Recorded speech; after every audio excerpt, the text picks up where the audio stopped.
второй процесс, да. Грозит 20 лет лишения свободы. Что-нибудь об этом процессе слышали? Ну да, слежу по прессе. Что? Ну что состряпанное дело, понятно. Состряпано кем? Ну, тем, кто его преследует. Кто его преследует? Еще раз вопрос. Кем он преследует? Ну, по-моему, это не секрет, кем он преследуется. А Ну, он сейчас... находится? Не знаю, я ему искренне сочувствую, надо сказать. Я думаю, что на его месте могли оказаться десятки других людей. Может, что-нибудь пожелаете им? Ну, держаться. С этой гидрой сложно сражаться и противостоять ей. Живым остаться. Эти люди оказались в какой-то момент, насколько я могу судить, в опале к власти, попали в опалу, и у всех немножко разная судьба, но тем не менее от бизнеса они были отлучены. Ну, я знаю о том, что он довольно широко занимался меценатством, будем говорить. Вот, и что детские дома ЮКОС содержал и так далее. Но, так сказать, опять-таки, это то, что на уровне такой поверхностной информации, как бы глубоко, что там было, может быть, что-то из этого неправда. Не знаю. Ну и то, что, конечно, те оценки его коллег, вот, и когда только процесс начинался, и сейчас то, что это талантливый бизнесмен. То есть, как бы, может быть, где-то там углы срезались, наверное, как это и у многих было, наверное, бизнесменов, крупных бизнесменов начала 90-х, которые сделали себе имя, да, состояние в начале 90-х. Вот. Но то, что человек талантливый, я думаю, да. Ну. А что объединяет этих людей? Наехали на них. А вы в курсе, где каждый из них сейчас находится? Да, мне по барабану. А что вы знаете о Ходорковском? Сидит, говорят. За что? Наехали. Кремлю налоги не платят. Даже так? Ну, а кто посадил его? Кто? Кремль. Понятно. А вы считаете, справедливо посадили? Нет. Процесс, честно говоря, я центральные СМИ не смотрю, но грабить это нехорошо в любом случае. Вы считаете, что он ограбил Томскнефть? Ну, он, по-моему, разорил, я не помню. Просто я приватизировал ее, и нефть потом у нее украл. Это такая информация, по крайней мере, была на этой неделе в СМИ, я слышал. Хорошо, спасибо. Ну, насколько я знаю, что он, ну, так говорят в народе, мало поделился, поэтому и сидит. Это в народе говорят, а средства массовой информации. Ой, я как-то к ним не очень прислушиваюсь. Очень мало информации. И вообще у меня такое сложилось впечатление, что люди не знают, как вести бизнес правильным путем.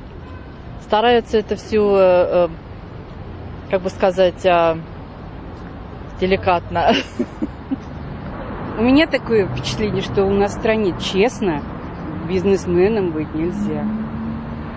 Нельзя. Мне вот больше всего жалко, что вот я приехала сюда 8 лет спустя, и мне жалко, что, в принципе, народ также, бедный народ, он также бедно живет, и пенсионеры наши бедные, милые, они за каждую копейку дерутся. А тот честный человек, который хочет открыть бизнес и вести его честно, у него это не совсем получается. Его либо налогами задушат, либо мафия накроет, либо еще что-то. Не дают ему раскрыться. Ну, у нас этого не будет никогда. Воровали. Рыба тухнет с головы. Знаете сами. Я его не знаю совершенно, поэтому ничего не могу комментировать. Просто, может, что слышали? Не знаю. А ваше мнение, он сидит законно? Не могу сказать. Ходорковский, да, режиссер. Кто он? Режиссер. Режиссер чего? Ходорковский, да. А что вы знаете об этом человеке? На самом деле я об этом человеке знаю мало, но мне кажется, точнее, как вам сказать, судя по интервью, которое он давал, он достаточно умный человек.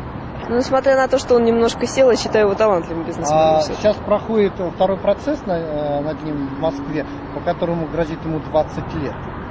Что-нибудь слышали об этом? Ну вот, к сожалению, пока занята работа, я не очень слежу за этими новостями, поэтому вообще это интересно. Но мне кажется, что если наши власти решили кого-то посадить, они таки посадят. Хотя бы в острастку всем остальным. Вы считаете, суд над Ходорковским будет... Это скорее публичное дело, я более чем уверена. Сейчас проходит второй процесс. Процесс идет, да. В Москве, где грозит ему 20 лет. Вы что-нибудь слышали об этом? Да, конечно. Что? Ну, слежу за процессом и понимаю, что он несправедлив по отношению к нему. Это все. Мне так кажется. Суд будет независимым? Я думаю, что будет очень зависимый. Это мое мнение. А что вы думаете о Михаиле Борисовиче Ходорковском? Ну, вы знаете, мне всегда казалось, что это человек, который сделал свою карьеру сам, и он достаточно самодостаточный. И я думаю, что пострадал за независимость. Он очень независимый человек. Это мой взгляд. Вы ему пожелали? Я ему пожелала бы скорейшего освобождения всеми возможными способами. Слышали что-нибудь об этом? А, конечно, как же. Даже хочу пойти туда. Что-то я все никак не соберусь. Была все время в разъездах, а думаю сейчас вот сходить. Новый президент, как бы, да, какие-то там с ним связывались, в общем, очень у многих людей какие-то либеральные надежды. И, значит, думали, что вот он-то его сейчас и выпустит. Но не тут-то было. Когда не выпускали Бахмину, вот это то же самое условно-досрочно, да, при том, что все были к тому основания, то, ну, я в том числе подписывала письмо, как бы, это письмо президенту Медведеву.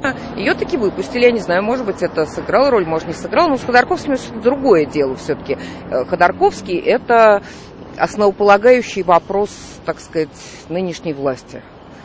А что называется средствами массовой информации? Ну, да, вот для меня единственное средство массовой информации, которое я употребляю, это интернет. Ну, то есть вообще интернет и живой журнал. А человек, у которого есть живой журнал, а у меня есть живой журнал, он знает все. Все обо всем, как бы по желанию. И вот есть какой-то, например, живой журнал, который называется «Правда МБХ», ну, то есть, который пишет там все время об этом процессе, каждый день, там какие-то, ну, новости, которые связаны с Ходорковским. Вот я этот журнал читаю, поэтому я в курсе. Конечно, мне очень хотелось бы, чтобы его выпустили, я ему бесконечно сочувствую, восхищаюсь им, вообще его мужеством. И, ну, конечно, понятно, так сказать, самое было простое ему, ну, вот как и сделал Чичваркин, самое было простое просто взять и уехать, так сказать, когда неоднократно об этом говорили и намекали, и всеми способами, что типа уезжай, все будет хорошо, да, и все было бы хорошо действительно для него. Но вот он не уехал, как бы, и, так сказать, я не знаю, вот тут я не берусь сказать, что правильный ли это был выбор, в том смысле, что отдает ли это что-нибудь в результате, как бы, так сказать, ну вот, то есть это такой подвиг. Ходорковский, это, наверное, который в ЮКОСе работал. Ну, в общем, какой-то богатый русский человек. То, что он не совсем русский, может, кстати. Ну, хорошо. А то, что он сейчас в тюрьме, вы знаете? Да, Ходорковский. За какое-то там убийство киллеров он нанимал для кого-то. Кого-то убивали, большие деньги, власть. Не знаю. Хорошо, это все слухи с желтой прессы. Как можно назвать справедливым обвинение, когда не знаешь нюансов?